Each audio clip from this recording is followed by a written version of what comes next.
Saur Sepuh dalam kisah Langit Membara di Bumi Jampare disajikan oleh Haravana Record. Naskah karya Niki Kosasih, hiasan musik dan sutradara Indra Mahendra.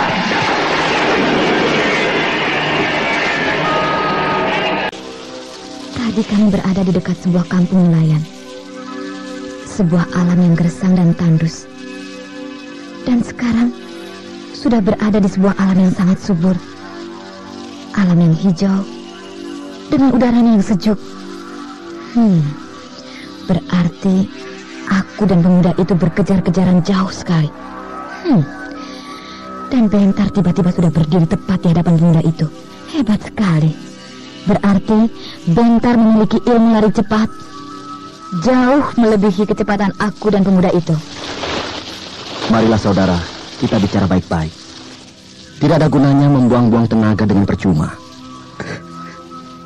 Bentar, jangan ganggu aku lagi. Aku sudah sadar. Aku sudah insaf. Kalau kau mau terus melakukan perbuatan terkutuk, lakukanlah. Tapi jangan membawa-bawa aku lagi. Aku mengerti.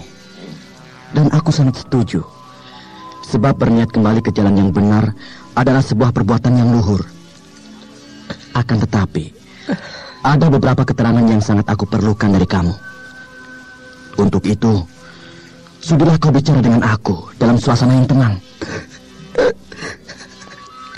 Tidak ada lagi yang bisa aku berikan kepadamu. Carilah orang lain yang lebih dikdaya dari aku. Banyak sekali yang akan bisa kau ajak kerjasama. Aku ingin menyendiri. Aku ingin bebas. Aku ingin hidup tenang. Kenapa kau jadi menangis, pemuda gagah? Kau sangat tampan. Badanmu bagus sekali, kekar dan tegap, dan juga memiliki ilmu yang tinggi. Lantas mengapa kau begitu rapuh? Menangis terseduh-seduh seperti seorang gadis yang lemah dan tak berdaya. Ada apa sebenarnya dengan dirimu? Aku menyesal mempelajari ilmu kesaktian yang ternyata hanya membuat aku jadi manusia pembunuh. Aku pembunuh. Akan aku buang semua ilmu yang aku miliki. Aku ingin jadi manusia biasa. Aku ingin hidup tenang. Tenanglah saudara. Untuk memperoleh kehidupan yang tenang, tidak berarti harus menjadi orang yang tidak memiliki ilmu. Ilmu itu maha penting. Baik ilmu pengetahuan maupun ilmu kesaktian. Sebab dengan ilmu, kita bisa tumbuh menjadi manusia yang dewasa dan matang, yang akan mengerti tentang makna hidup dan kehidupan. Dan lebih jauh dari itu semua, dengan ilmulah kita akan dapat memperoleh ketenangan hidup. Kau Bentar, bukan? Iya, aku Bentar, bukan siapa-siapa. Aku Raden Bentar, putra angkat Tuanku Brahma. Apakah kau juga sudah insaf? Sudah sadar? Sehingga kau bisa berkata seperti itu? Kata-katamu seperti seorang begawan. Aku selalu berusaha untuk selamanya menjadi manusia yang sadar. Kalau mungkin ada perbuatanku atau perkataanku yang tidak berkenan, karena aku hanyalah manusia biasa yang tidak luput dari kekurangan. Apakah kau tidak sedang main sandiwara? Tidak. Aku bukan pemain sandiwara. Memang aku pernah belajar main sandiwara di keraton. Tapi aku tidak berbakat. Sehingga tidak pernah mendapat peran utama. Lalu, mengapa tidak dari dulu kau bersikap seperti ini? Kalau saja dulu satu kali saja kau memberikan wejangan seperti sekarang, mungkin kita tidak akan terlalu jauh terjerumus ke dalam jurang yang nista. Dulu kita tidak kenal. Bertemu saja baru sekarang. Kau jangan munafik, Bentar. Bertahun-tahun kita bergaul. Kemana-mana selalu bersama-sama. Lantas sekarang kau bilang baru kenal. Yang dulu bersahabat dengan kau, aku tidak tahu Bentar yang mana. Tapi Bentar yang ini, Bentar yang aku, baru sekali ini kau melihat aku. Tidak. Bentar tidak punya saudara kembar. Dan tidak mungkin di dunia ada dua Bentar yang sama dan serupa. Mustahil. Kau jangan mengarang cerita ada Bentar palsu dan Bentar asli. Bentar hanya ada satu, yaitu Bentar yang menyeret aku ke lembah maksiat. Keras kepala. Lasmini, jangan memperuncing keadaan. Tapi pemuda ganteng ini keras kepala. Tidak bisa diberi pengertian. Aku mohon, hentikan pertikaian ini. Aku terlalu banyak musuh. Jangan ditambah lagi dengan menanam bibit permusuhan dengan perguruan anggrek jingga. Aku juga tidak ingin bermusuhan dengan kau. Maka dari itu, percayalah pada perkataanku dan Bentar. Kau tetap ingin memaksakan cerita ada dua Bentar. Bentar palsu dan Bentar asli. Kemudian kalian berdua ingin agar aku mengakui bahwa yang ini Bentar yang asli. Pemuda yang ganteng, aku tidak akan memaksakan kehendak. Tapi dengan jujur aku akui bahwa aku ingin kau mempercayai aku. Kalian berdua pandai bicara. Sehingga perlahan-lahan aku mulai mempercayai apa yang kalian omongkan. Terima kasih. Tapi jaminannya apa? Kau minta apa? Sebagai seorang pendekar, kau tentu tahu apa arti sebuah jaminan, bukan? Baik. Aku akan memotong tanganku. Aku membawa pisau pendek 2 buah. Sebuah aku pergunakan untuk memotong tangan kananku. Yang sebuah lagi, kau yang mempergunakannya untuk memotong tangan kiriku. Dengan begitu, aku tidak akan punya tangan lagi. Bentar, kau jangan jadi gila. Lasmini, pemuda ganteng ini sedang menderita. Aku ingin menolongnya. Dan sebuah pertolongan memerlukan pengorbanan. Untuk orang yang baru kau kenal, kau bersedia berkorban demikian besar? Oh, tidak. Aku tidak akan membiarkan kau menjadi manusia cacat yang tidak punya tangan. Lasmini, aku mohon keluhuran budi darimu. Mari kita mulai.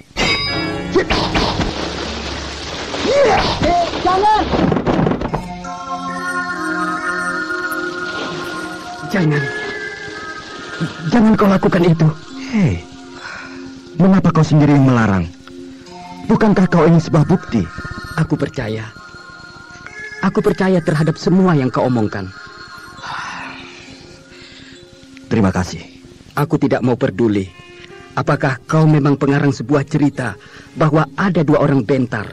Yang satu Bentar yang palsu, satunya lagi Bentar yang asli. Bagiku, kesungguhanmu yang aku pegang, bahwa kau sudah sadar dan insaf seperti aku. Nah, sekarang apa yang kau inginkan dari aku? Marilah kita berbicara dengan tenang. Duduk-duduk di bawah pohon yang rindang itu. Kami membawa bekal makanan dan minuman. Jadi kita bisa bersantai sambil makan makanan dan minum minuman. Baik, aku bersedia.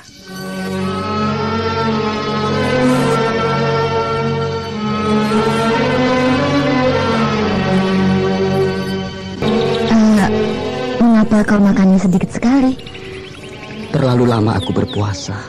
Jadi perutku akan terkejut kalau tiba-tiba diberi makanan yang kelewat banyak. Berapa lama kau berpuasa? 10 hari. Wah, lama juga. Sambil bertapa seperti itu? Duduk di atas tonggak bambu? Iya. Apakah kau bertapa sambil berpuasa seperti itu karena kau merasa punya dosa yang terlalu banyak? Iya. Usaha mengurangi dosa dengan berpuasa atau bertapa memang baik. Akan tetapi akan lebih baik lagi bila disertai perbuatan yang nyata. Berbuatlah yang sesuai dengan kemampuanmu. Kau mampu menjadi seorang yang dikjaya. Nah, pergunakanlah kedikjayaanmu untuk beramal bakti, menegakkan keadilan dan kebenaran. Sampai kau rela mengorbankan jiwa ragamu demi untuk membela kebenaran.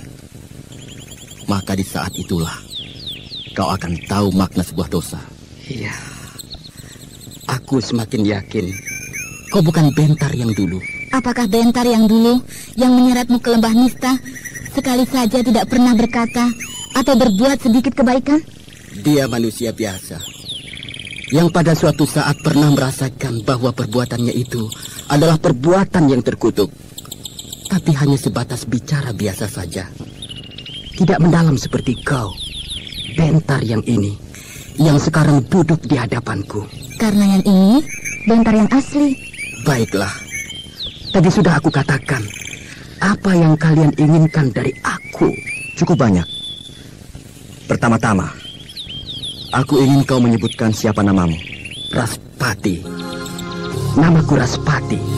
Namamu bagus, sesuai dengan wajahmu yang ganteng. Justru aku menyesal punya wajah yang ganteng. Loh, kok menyesal? Malah orang lain ingin punya wajah ganteng. Karena aku ganteng itulah, maka aku menanam bibit dosa di mana-mana. Berapa banyak wanita yang jadi korban karena kegantenganku. Karena aku ganteng, maka aku jadi laki-laki yang rusak. Iya, aku laki-laki yang bejat.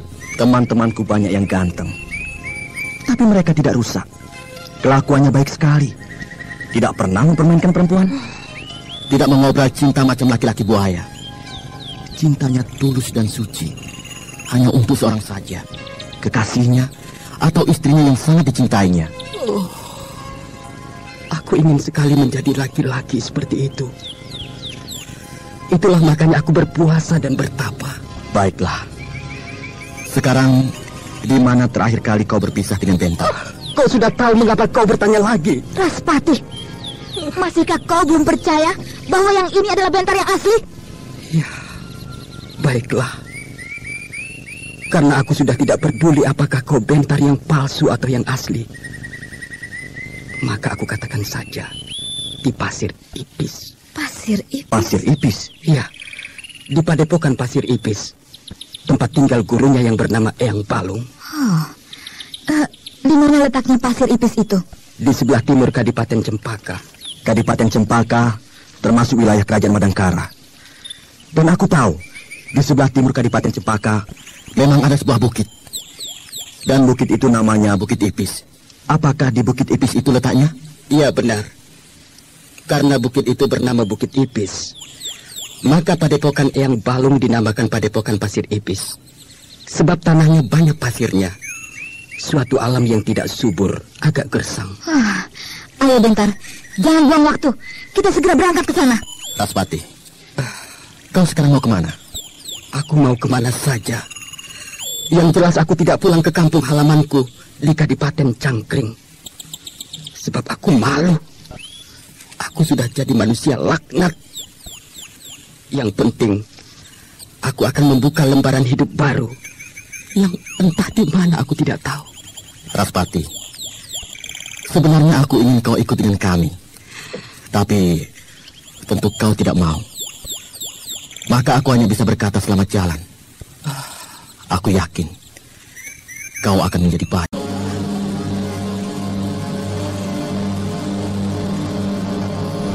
Ya, sudah berhari-hari kita menjelajahi wilayah timur ini, melacak Bentar dan Lasmini.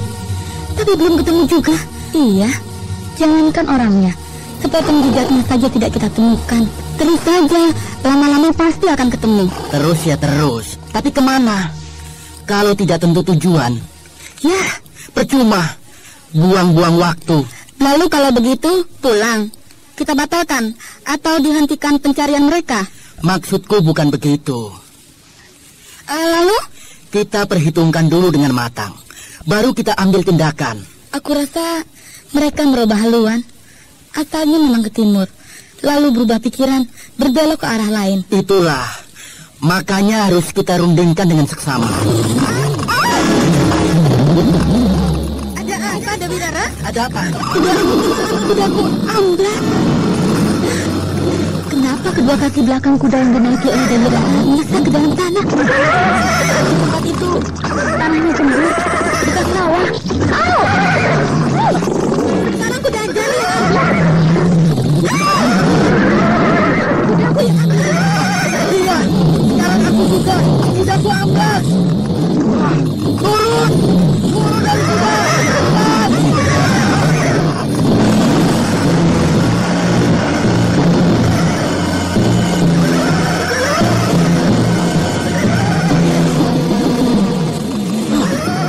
Kuda-kuda kita semuanya amblas. Ada yang kaki depannya, ada yang kaki belakangnya, menancap ke dalam tanah. Kenapa jadi begitu? Tanah di bawah kaki berat. Kalau bekas sawah pasti ya. Tapi seperti tanah di tingkat. Iya, agak aneh. Seperti ada yang menarik dari dalam tanah. Sekarang sudah bebas. Kuda-kuda itu kakinya tidak terbenam lagi. Aneh. Tanah bekas kaki-kaki kuda yang melesak ke dalam tanah itu rapat lagi seperti semula. Tidak berbekas sama sekali. Iya, aneh ya. Seharusnya bekasnya itu berlubang-lubang. Tapi kok tidak?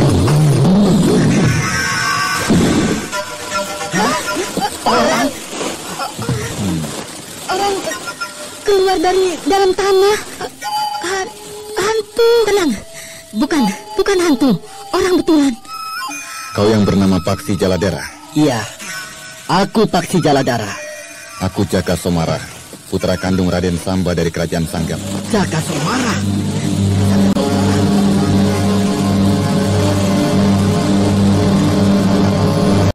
Tapi waktu itu kita sama-sama masih kecil. Setelah itu kita tidak pernah bertemu lagi. Ketemu-ketemu sekarang. Sudah sama-sama besar. Kau sudah jadi pemuda yang ganteng. Ayo, perkenalkan ini teman-temanku. Dewi Anjani dan Dewi Rara Amiati. Anjani. Jaka Somara. Rara Amiati. Jaka Somara. Kalau yang ini Kak Garnis. Saudara sepupuku. Kakak kandung Raden Bentar. Garnis. Jaka Somara. Apa kabar dengan ayahandamu, Paman Raden Samba? Dan ibundamu, Bibi Widati? Kabar buruk. Kabar buruk? Bagaimana maksudmu? Ayahku dan ibuku berpisah. Berpisah? Ya, kami tidak bercerai. Tapi ibuku pulang ke Kadipaten Gunalaga. Sebab sudah tidak ada kecocokan dengan ayahku. Semua itu gara-gara Mantiri, ibumu. Apa? Kenapa jadi ibuku yang dipersalahkan?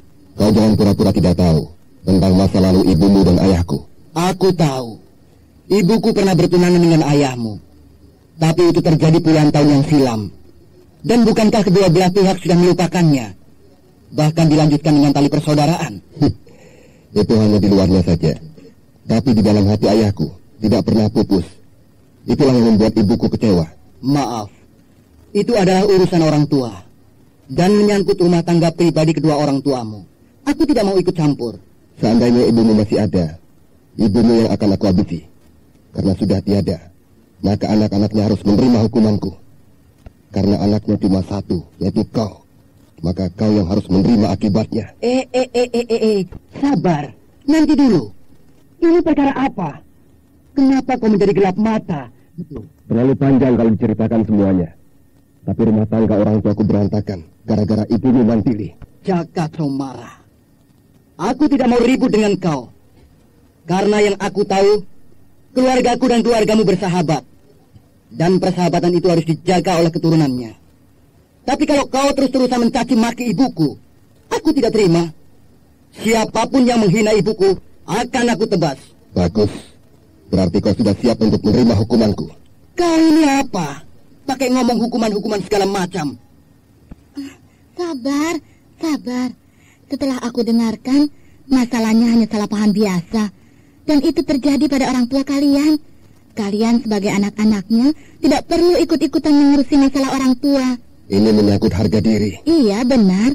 Dan memang sebagai anak, wajib membela nama orang tua. Tapi jangan lantas gelap mata.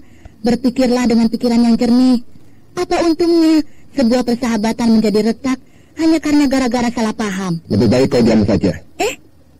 Beginikah watak dan pribadi seorang putra bangsawan dari Kerajaan Sanggam? Tidak mengenal tata krama? Siapapun yang menghalangi aku harus menerima akibatnya. Keparat, kau telah menghina Kak Garnis. Dia kakakku tahu. Maju kau Keparat. Sabar dulu Rai Paksi. Lebih baik diselesaikan dengan jalan baik-baik. Aku mau bersikap baik-baik. Tapi kalau benar ada perbuatan ibuku di masa lalu pernah menyakiti orang lain, dan orang itu akan menuntut balas dendam, aku tidak akan mundur. Aku bersedia menanggung semua tanggung jawab ibuku di masa silam. Bagus. Diam!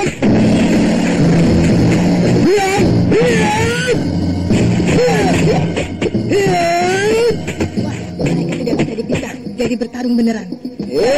Dua-duanya keras kepala, cepat naik darah.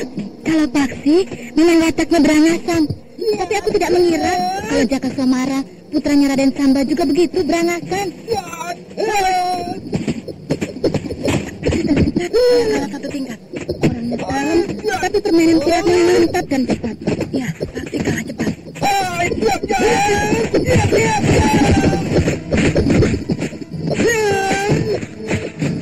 Wah, pasti merubah jurus. Sekarang dia sangat cepat, 2 kali lebih cepat dari tadi. Iya, sekarang Jaka Sumara yang terdesak.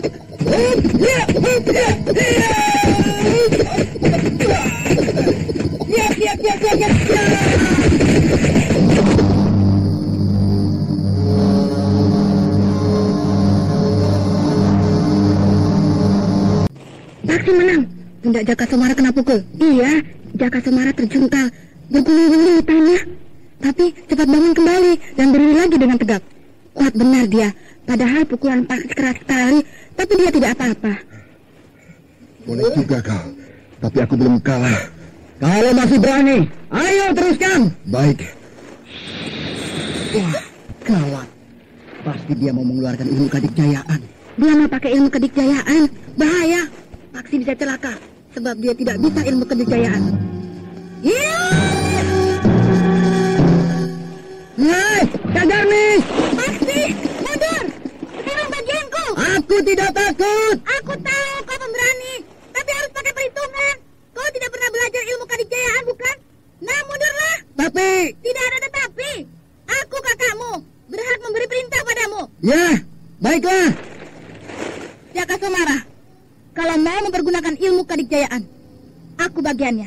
Ayo, keluarkan semua ilmu yang kau miliki. Ya, siapapun yang menghalangi aku harus menerima akibatnya.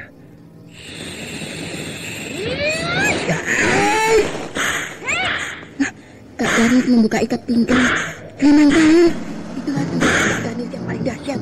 Selendang kain sutra.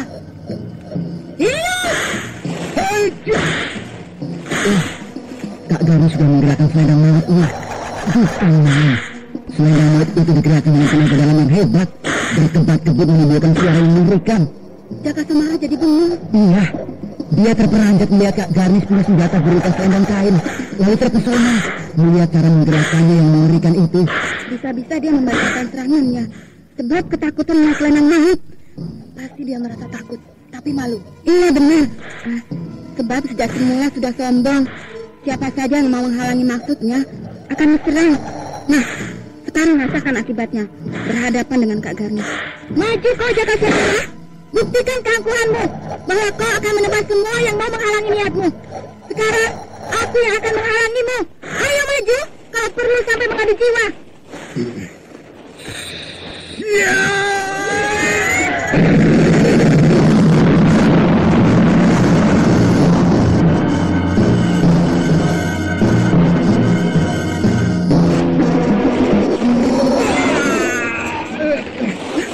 Jaka Sumara roboh.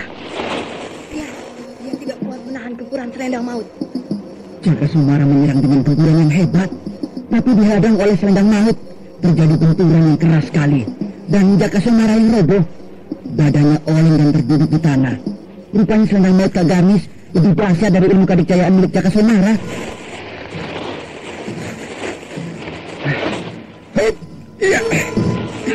Jaka Sumara berdiri lagi, pasang kuda-kuda lagi.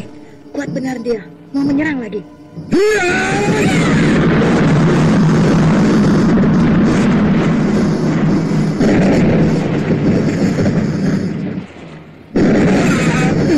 Dia rebah lagi, digempur selendang maut. Jaka Sumara tidak akan menang melawan Kak Garnis. Hah? Berdiri lagi. Gila, dia mau menyerang lagi.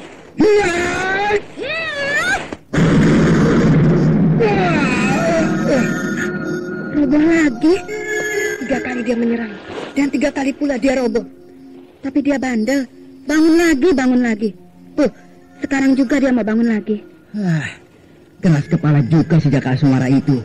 Sudah tahu dia tidak kuat melawan selendang maut Kak Garnis, tapi nekat menyerang terus. Sudah roboh 3 kali, tapi bangun lagi. Dengan susah payah dia berdiri, sempoyongan, wajahnya menyeringai menahan sakit. Kak Garnis, sudah kasihan. Dia sudah payah, jangan disiksa terus. Orang yang angkuh dan keras kepala harus dihajar, biar tahu rasa. Biarkan saja, mau sampai bagaimana, biar dia puas. Ayo,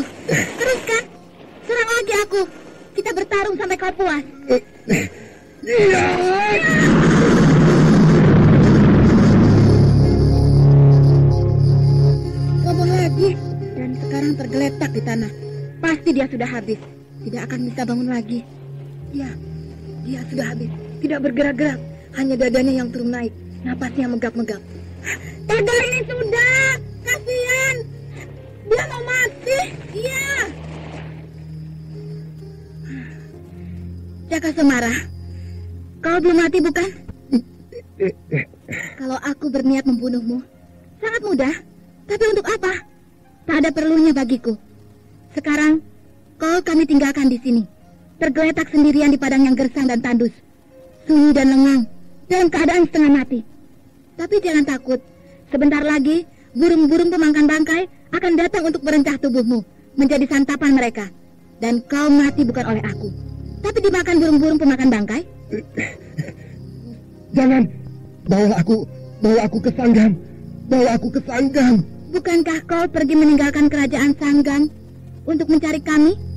Berarti kau memang berniat untuk mencari keributan, akan menanam bibit permusuhan. Nah, kalau niatmu seperti itu, kau harus siap untuk mati. Dan sekarang, sebentar lagi kau akan mati. Jadi terimalah nasibmu dengan ikhlas. Mati di rantau orang, jauh dari keluarga. Mayatmu tidak dikubur, tapi jadi makanan burung pemakan bangkai. Maka kuburanmu ada di dalam perut burung-burung pemakan bangkai. Kak Garnis, jangan berkata begitu, kasihan. Iya, Kak Garnis kejam. Kalian kasihan sama dia karena dia ganteng, iya kan? Bukan begitu. Iya, bukan begitu. Lalu? Ibunya pasti nyari. Juga dia bukan orang jahat, hanya salah paham saja. Baik, angkat dia. Naikkan ke atas kuda.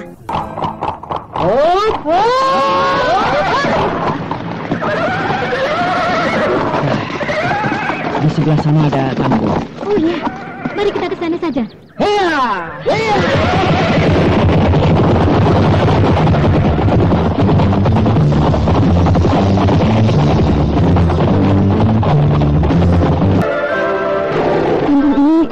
Kampung apa namanya? Terpencil dan sunyi. Kampung kecil dengan penduduk sedikit sekali. Paling hanya ada 10 rumah. Jaraknya jauh-jauh lagi. Tapi keadaannya enak, bersih. Pemandangannya juga bagus. Di bawah sana ada sebuah sungai. Oh, beberapa orang penduduk memperhatikan kita. Barangkali mereka heran. Kita ini orang-orang dari mana? Perempuan-perempuan pada menunggang kuda. Pasti mereka tahu kita ini orang-orang dari kota. Kami cantik-cantik, bersih, dan pakaian kita bagus-bagus. Kuda yang kita naiki juga kuda yang mahal. Tapi penduduk di sini kelihatannya baik-baik. Aku akan membagi-bagikan baju pada mereka. Membagi baju? Iya, kasihan. Mereka pakaiannya sederhana sekali. Pakaian kita kan banyak. Kita berikan saja pada mereka. Kita kan bisa beli lagi di kota nanti. Iya, aku setuju. Nanti saja, kalau kita sudah mendapat rumah untuk kita menginap. Iya. Masih lama banget. Iya, bicara apa saja dengan kepala kampung sampai lama sekali. Kepala kampung di sini mungkin ketakutan sebab kita membawa mayat. Apa? Membawa mayat? Itu Jaka Somara terkulai di atas punggung kuda, tersampir, kepala dan kakinya terjuntai ke bawah. Dia kan tidak mati, tapi tidak bergerak-gerak. Tentu saja orang-orang mengira itu mayat. Iya, benar juga, persis seperti orang mati. Itulah, makanya penduduk di sini curiga. Jangan-jangan kita orang-orang jahat, perampok. Nah, tidak mungkin. Masa tampang kita yang cantik dan bersih begini yang jahat? Orang yang jahat tidak selamanya berwajah seram. Banyak perempuan yang cantik tapi jahat. Iya, tapi jangan ngobrol saja. Tuh, taksi datang. Oh, taksi berjalan dengan seorang laki-laki agak tua. Pasti dia kepala kampung di sini.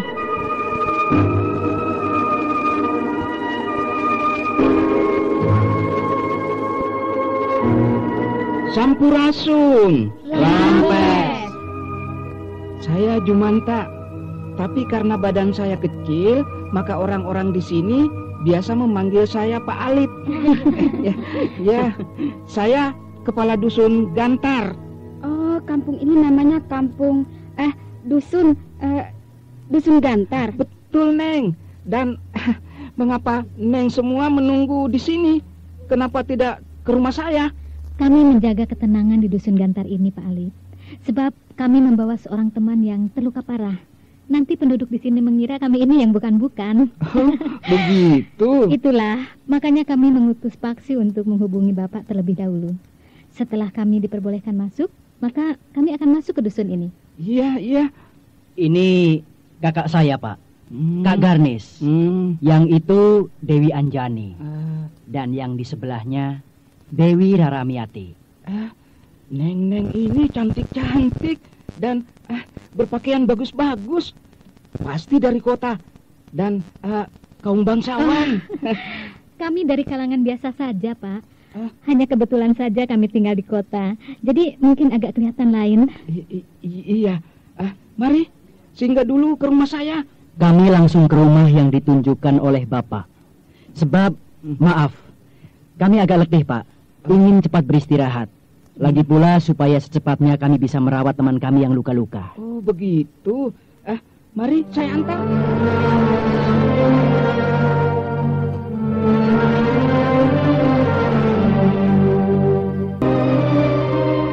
Nah, ini rumahnya, Nak. Ya, maklum, rumah di dusun, kecil dan jelek. Tidak apa, Pak Alit. Cukup baik dan bersih kok. Rumah ini rumah saya. Tapi saya suruh si Ukit, pengurus sawah saya, untuk menempatinya. Iya. Kalau rumah yang satu lagi, yang di sebelah sana, agak besar. Iya. Kalau begitu, saya di sini. Kak Garnis, Anjani, dan Dewi Rara di rumah yang agak besar. Iya, boleh. Diatur saja. Baiknya bagaimana? Iya, Pak.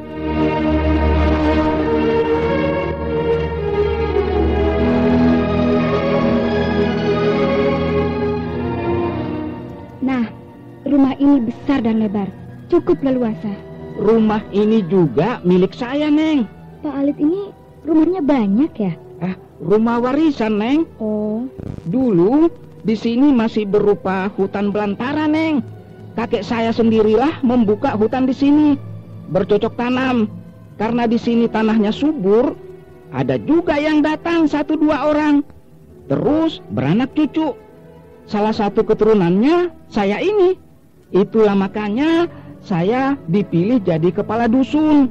Sebab dianggap sebagai keturunan cikal bakal penduduk di sini. Kalau begitu bisa diartikan wilayah dusun Gantar ini milik kakeknya Pak Alit. Benar, Nak Paksi. Sehingga saya mewarisi tanah yang luas dan beberapa buah rumah. Iya. Nah, silahkan beristirahat. Kalau ada apa-apa, panggil saja saya. Iya, Pak. Tinggallah di sini sekehendak hati. Mau menetap selamanya juga boleh. Saya senang dan gembira dikunjungi oleh Neng-Neng dari kota. Terima kasih atas kebaikan Pak Alit. Sama-sama, Neng.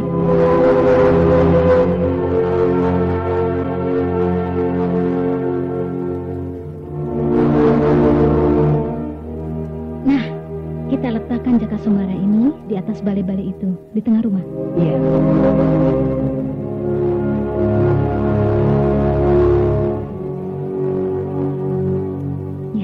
Sudah, biarkan dia berbaring di sini. Kalau dia belum bisa menyalurkan hawa murni, mengobati luka dalamnya sendiri, aku yang akan mengobati Jaka Sumara ini. Iya. Nah, Paksi. Iya. Sebaiknya kau pulang ke rumah yang tadi, yang tempatmu menginap selama kita berada di dusun Gantar ini. Baik, Kak Garnis. Sebelum Jaka Sumara sembuh, kau jangan datang ke sini. Nanti kau akan kami hubungi, ya? Iya, kalau melihat kau di sini, nanti berkelahi lagi. Iya. Aku akan menunggu sampai Kak Garnis dan kalian berdua bisa meredakan kesalahpahaman di dalam hati Jaka Sumara. Ya. Nah, itu Bukit Pasir Ipis. Kau yakin? Tentu saja, sebab masih termasuk wilayah Madangkara. Iya. Kita datang secara terang-terangan atau melakukan pengintaian terlebih dulu? Secara terang-terangan saja. Kita tantang mereka. Apa tidak akan pergi? Maksudmu? Begitu melihat kita datang, Bentar palsu itu langsung kabur. Sebab takut terbongkar kedoknya. Aku rasa tidak. Sebab ada gurunya. Tentu dia akan berani menghadapi kita. Iya. Padepokan itu pasti letaknya di puncak bukit. Iya. Kita terus saja mengikuti jalan yang ini. Karena nampaknya jalan setapak ini menuju ke puncak bukit. Iya. Kita sudah mendekati puncak bukit, tapi belum nampak ada tanda-tanda sebuah padepokan perguruan silat. Mungkin sebentar lagi. Nah, itu dia. Mana? Itu. 2 orang berkelebat-kelebat di kiri kanan jalan setapak yang sedang kita lewati ini. Iya, aku melihatnya. Dan nampaknya kedua orang itu belum menguasai ilmu meringankan tubuh dengan sempurna. Gerakannya masih kasar, sehingga suara semak belukar yang mereka rambai kedengaran dengan jelas. Aku yakin mereka murid-murid Eyang Balung, guru besar perguruan Pasir Ipis. Dan berarti kita akan berhadapan dengan sebuah perguruan silat. Ya, apa boleh buat. Sebab bukan salah kita, tapi salahnya Eyang Balung melindungi muridnya yang telah melakukan perbuatan terkutuk. Aku rasa Eyang Balung, guru besar perguruan Pasir Ipis itu seorang tokoh golongan hitam. Karena kalau dia dari golongan putih, tidak mungkin membiarkan salah seorang muridnya berlaku tidak baik. Bahkan perbuatannya telah menyebarkan malapetaka yang merugikan orang banyak. Iya, aku juga punya keyakinan begitu.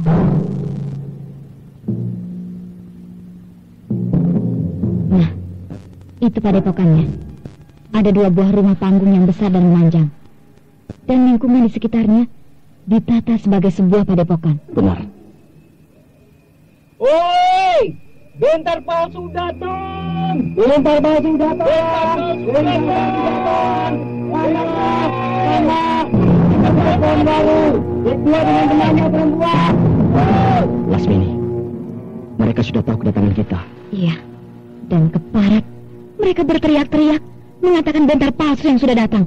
Apa maksudnya mereka itu dengan mengatakan bentar palsu sudah datang? Masa bodoh. Ayo, jalan terus. Kita dekati padepokan itu. Iya. Nah, itu dia bentar palsu. Mana? Yang berdua dengan teman cantik itu. Banyak juga murid-murid perguruan Pasir Ipis itu. Tidak seberapa. Paling banyak cuma 30 orang. Sekali tebas, berantakan semuanya. Tapi aku belum melihat seseorang yang bertampang sebagai seorang guru. Sebentar lagi pasti dia nongol. Dan bukan suatu hal yang mustahil, dia akan muncul bersama dengan orang yang kita cari selama ini, yaitu bentar palsu. Aku sudah tidak sabar. Ingin segera melihat tampangnya bentar palsu itu. Murid-murid padepokan itu bergerombol dan bergerak maju bersama-sama mendekati kita. Semuanya bersikap tidak bersahabat. Bahkan ada yang membawa senjata terhunus. Biarkan saja. Jangan dilawan dengan kekerasan. Kita lawan dulu dengan sikap yang lemah lembut. Iya.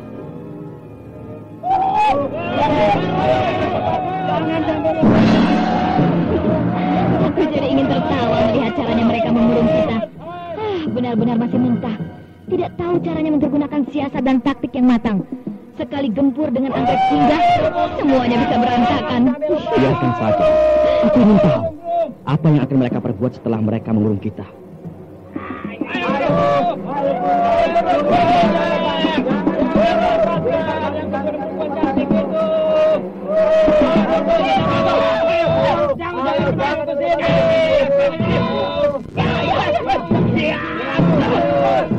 Ini yang aku tunggu-tunggu.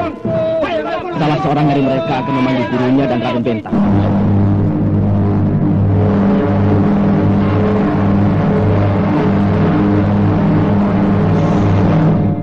Nah, itu dia.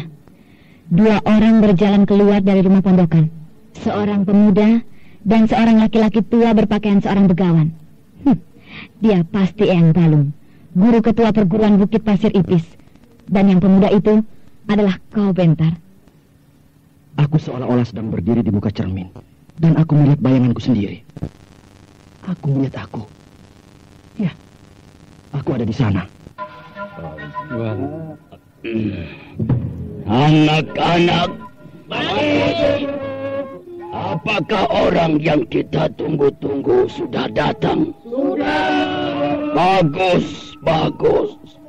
Nah, Raden Bentar, orang yang telah gembar-gembar di mana-mana, menyebut-nyebut dirinya Raden Bentar telah datang. Dan memang ternyata baik wajahnya, bentuk tubuhnya sama dan serupa benar dengan Raden. Tapi kelakuannya amat terkutuk. Telah merusak nama Raden, menjatuhkan nama Raden Bentar. Sekarang silakan Raden memeriksanya. Kemudian dijatuhi hukuman yang setimpal dengan perbuatannya yang telah menjatuhkan nama Raden. Siapakah saudara? Betapa hebatnya ilmu yang saudara miliki, sehingga bisa sama dan serupa dengan diri saya. Oh, tidak masuk akal. Rasanya seperti mimpi. Aku melihat diriku sendiri.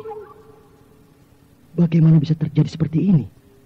Sekali lagi saya bertanya, siapakah saudara sebenarnya? Dan mengapa bisa menjadi saya Raden Bentar? Apakah saya tidak salah dengar? Seharusnya saya yang bertanya seperti itu. Keparat, maling berteriak maling. Hei, kau ngomong apa perempuan jalang? Setan kau, tua bangka. Kau menyebut aku perempuan jalang. Padahal kau sendiri bajingan. Kau berlagak sebagai seorang begawan, tapi kau melindungi seorang penjahat. Sabar. Sabar, Ian Balung. Jangan terlalu kasar. Dia kekasih saya. Dia Lasmini. Tidak, kau bukan kekasihku. Sebab kau Bentar yang palsu. Lasmini, aku mencari-carimu kemana-mana. Aku rindu sekali kepadamu. Tapi aku jadi terkejut. Mengapa kau bisa bersama-sama dengan dia? Kau jangan macam-macam. Dia inilah Bentar yang asli. Dan kau Bentar yang palsu. Kau manusia terkutuk. Omitohut. Rupanya kau terbius oleh ilmu sihir. Ilmu sihir? Iya. Apakah kau tidak sadar bahwa kau sedang dibius oleh seorang penjahat yang memiliki ilmu sihir, sehingga dia bisa merubah wujudnya menjadi sama dengan aku? Aku tidak percaya pada ilmu sihir. Percaya atau tidak, pada kenyataannya, ya, bisa kita lihat. Kau patuh dan luluh pada dia. Tidak. Yang ini Bentar yang asli. Kaulah yang punya ilmu sihir. Lasmini, sadarlah. Aku sekian lama mencarimu kemana-mana. Aku takut kau diperdaya oleh Bentar palsu. Dan ternyata kekhawatiranku terjadi. Kau diperdaya oleh dia. Tidak. Aku yakin kau yang palsu. Dan yang ini Bentar yang asli. Lasmini, aku tidak bisa menyalahkanmu. Sebab jangankan kau, orang lain pun siapa saja tentu akan bingung. Karena orang yang berdiri di sebelahmu itu serupa benar dengan diriku. Terlalu sulit membedakan yang asli dan mana yang palsu. Luar biasa. Bukan hanya wujudnya saja yang serupa, tapi suaranya juga sama dengan suaraku. Apakah benar ada sebuah ilmu yang sedemikian hebatnya bisa merubah wujud dan suara seseorang menjadi sama dan serupa dengan orang lain?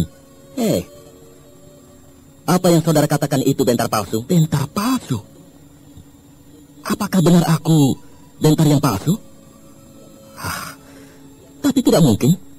Aku adalah Raden Bentar, ibuku Dewi Pramita, aku anak angkat Tuanku Brahma. Bentar, kau jangan terpengaruh. Kau yang asli, orang itu yang palsu. Memang wujud dan suaranya sama dengan kamu, tapi wataknya, tabiatnya, berbeda jauh. Kau berhati mulia, luhur budi, tapi Bentar yang itu manusia iblis, manusia terkutuk, penyebar maksiat dan malapetaka. Lasmini, kau membabi buta. Siapa yang kau sebut penyebar maksiat dan malapetaka itu? Kau? Aku? Iya. Apakah kau yakin Bentar yang ini atau Bentar yang itu yang melakukan perbuatan terkutuk? Aku yakin. Kau? Kau punya bukti? Punya. Coba, apa buktinya? Di Jamparing, kau mendirikan sarang maksiat di rumah leluhur Raja-Raja Madangkara. Dan aku menyaksikan dengan mata kepalaku sendiri. Lalu Bentar yang lainnya ada di mana? Masih berada di Tibet. Kau yakin bahwa Bentar yang pergi ke Tibet Bentar yang asli? Iya. Bagaimana kau bisa membuktikannya? Maaf, saya memotong. Dari perkataan saudara, ada kecenderungan saudara menuduh Bentar yang pergi ke Tibet adalah Bentar yang palsu. Iya? Jadi Bentar yang membuat onar di Jamparing adalah Bentar yang asli, ya? Jagat Dewa Batara. Bentar yang berhati mulia, berbudi luhur, bisa menjadi manusia terkutuk, penyebar maksiat dan malapetaka. Kenapa tidak? Bentar manusia biasa, bukan dewa. Manusia biasa setiap saat bisa berubah. Dan perubahannya itu bisa berubah sedikit, bisa berubah banyak. Begitu bukan? Tidak. Kalaupun berubah, Bentar tidak akan berubah sampai bertolak belakang seperti itu. Lasmini, jangankan manusia biasa semacam Bentar. Manusia yang saleh bisa berubah menjadi manusia yang paling jahat. Hari ini dia sangat alim. Besok dia menjadi serigala yang paling buas. Itu bisa terjadi pada diri manusia, siapa saja.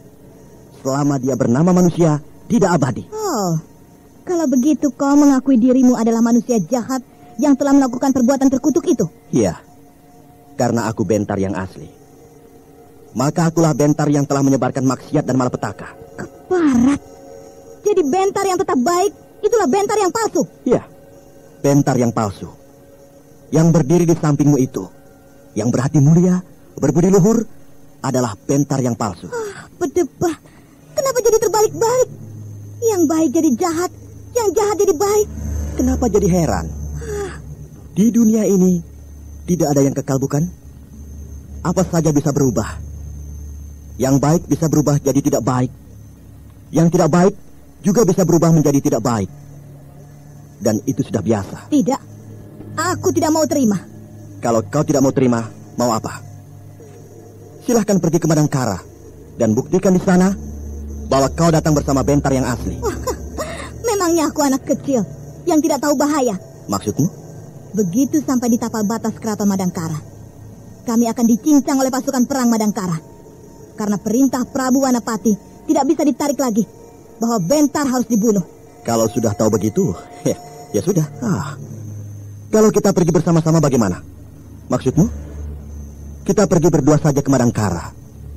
Di hadapan Prabu Wanapati, kita buktikan siapa di antara kita berdua yang asli. Untuk apa? Bagiku tidak ada perlunya sama sekali. Bukankah kau ingin disebut sebagai Bentar yang asli? Tidak, tidak. Aku tidak membutuhkan pengakuan dari Madangkara, karena aku sudah memutuskan untuk tidak kembali ke Madangkara. Kalau kau mau menggantikan tempatku di Madangkara, silakan.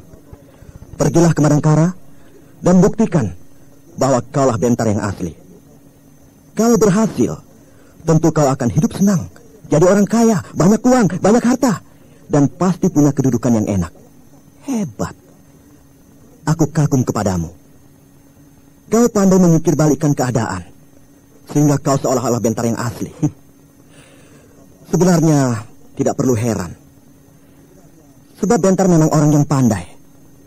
Semua orang tahu Bentar memiliki otak yang cemerlang, tapi Bentar tidak pernah menyalahgunakan kepandaiannya. Itu dulu.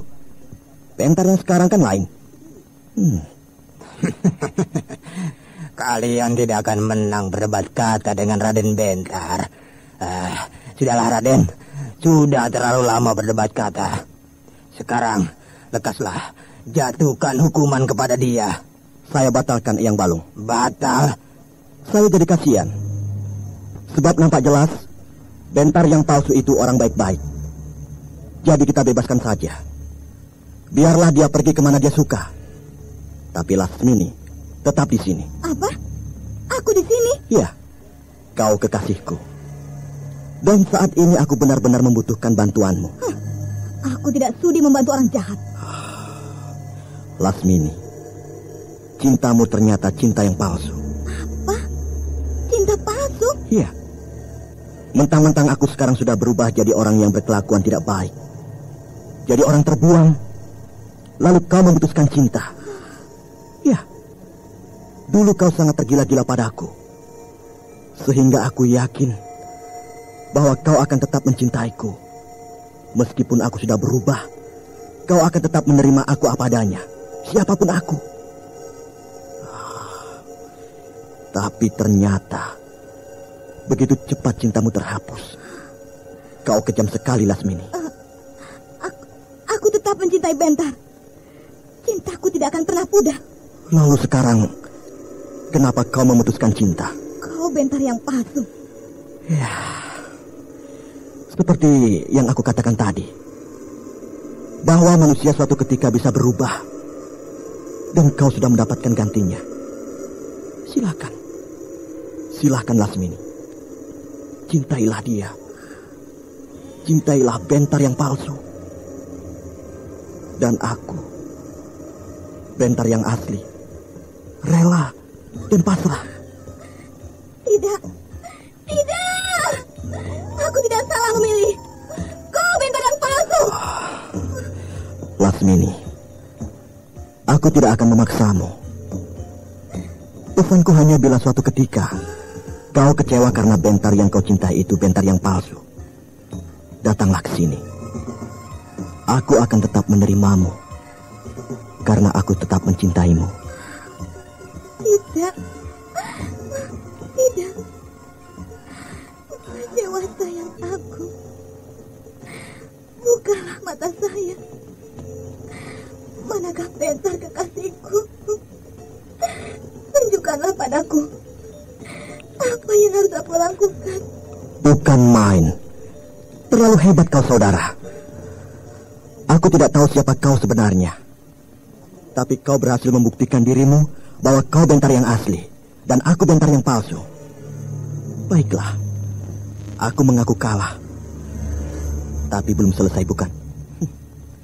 Tentunya kau akan menantang aku bertarung, bukan? Iya. Dalam berdebat kata, aku mengaku kalah. Sekarang aku akan menempuh jalan kekerasan. Aku tidak pernah marah dan tidak pernah pula menantang orang untuk berkelahi. Tapi saat ini, pengecualian. Karena perkara ini aku anggap perkara yang menyangkut sejarah perjalanan hidupku. Boleh dikatakan, aku menantang aku.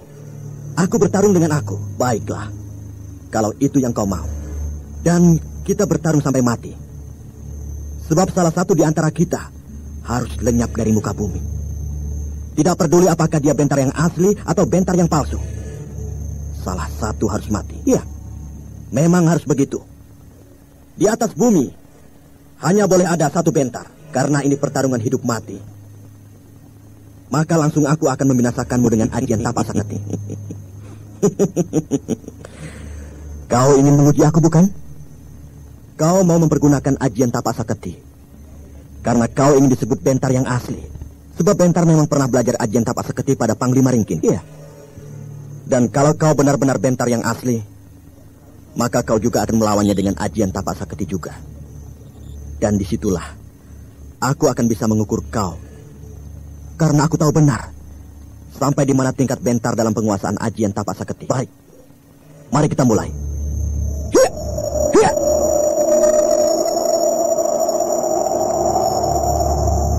Hiya! Bentar merapatkan tangan kiri ke depan perut. Tangan kanannya membentuk siku-siku. Pasti itu sikap ancang-ancang ajian Tapak Saketi. Tapi bentar yang satu lagi juga bersikap yang sama. Ya, sudah jelas. Kedua-duanya akan mengeluarkan ajian Tapak Saketi.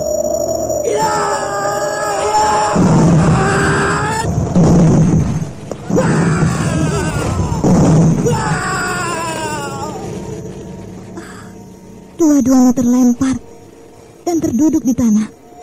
Iya, terlihat jelas mereka seimbang.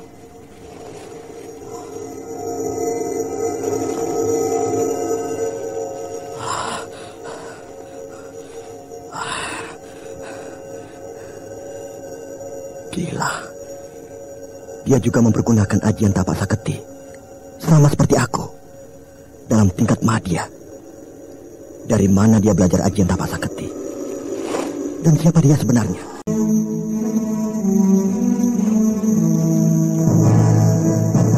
Siapa kau sebenarnya? Dan bisa mempelajari ajian Tapa Saketi dari siapa? Selain orang yang punya hubungan dekat dengan Panglima Ringkin, tidak akan bisa memperoleh pelajaran ajian Tapa Saketi. Keparat. Seharusnya aku yang bertanya seperti itu. Sebab aku heran sekali. Di dalam mempergunakan ajian Tapa Saketi sama dan serupa dengan aku. Terlalu mengada-ada. Baiklah, apa boleh buat? Aku akan meningkatkan pertarungan ini dengan mempergunakan ilmu kadijayaan tingkat tinggi. Tapi bukan dengan ilmu atau ajian yang berasal dari Madangkara, melainkan dari negeri Tibet. Rupanya kau di Tibet belajar ilmu kadijayaan. Ya. Sekarang nampak jelas bahwa kau bentar yang palsu. Karena bentar tidak begitu tertarik pada pelajaran ilmu kadijayaan. Dimanapun juga, berjumpa dengan guru apapun, Selain bersikap ogah-ogahan kalau disuruh belajar ilmu kadikjayaan, sebab hasratnya yang terbesar ialah belajar ilmu sastra. Begitu pula, seandainya Bentar yang asli pernah mengembara ke Tibet, maka di sana dia akan mempelajari ilmu sastra dan bukan ilmu kadikjayaan. Sudahlah, lebih baik kau enyah saja dari sini, Bentar palsu. Dan jangan ganggu aku, Bentar yang asli. Bermain api hangus, bermain air basah. Kalau bermain air janganlah di sungai, tapi di lautan. Agar sekali kau tenggelam, habislah sudah. Nah, seperti itulah aku saat ini. Sesuka hatimu. Aku sudah tidak peduli apakah aku ini Bentar yang asli atau Bentar yang palsu. Saat ini yang aku inginkan hanyalah kematian. Kematian salah satu Bentar dari dua Bentar yang telah membuat langit di atas bumi Jamparing membara. Bersiaplah. Hari ini kita akan mengadu jiwa. Aku akan membinasakanmu dengan ilmu warisan Biksu Kampala, yaitu ilmu salju menyiram bumi. Bentar yang asli tidak pernah mempelajari ilmu kadikjayaan sampai tuntas. Semua ilmu kadikjayaan yang dimilikinya tidak ada yang sempurna. Maka aku akan mencoba menandingi ilmu salju menyiram bumi dengan ajian Bayu Bajra. Ajian Bayu Bajra? Itu ajian milik Ayahanda Brahma. Iya, Ayahanda Brahma Kumbara mewariskan ajian Bayu Bajra kepadaku.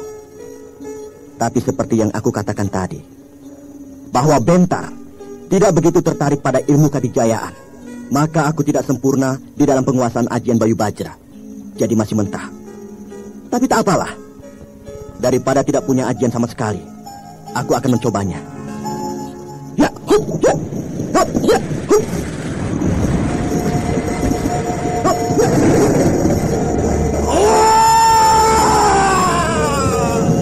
Aku pernah satu kali melihat Bentar mengeluarkan ilmu salju menyiram bumi. Dan sekarang aku sayup-sayup mendengar suara hujan. Pasti itu hujan salju yang diciptakan Bentar. Aku pun pernah melihat Brahma mengeluarkan ajian Bayu Bajra. Dan sekarang aku mendengar angin tofang, tapi masih jauh. Ya, pasti itu angin tofang yang diciptakan oleh Bentar yang satu itu. Aduh, menyiram bumi!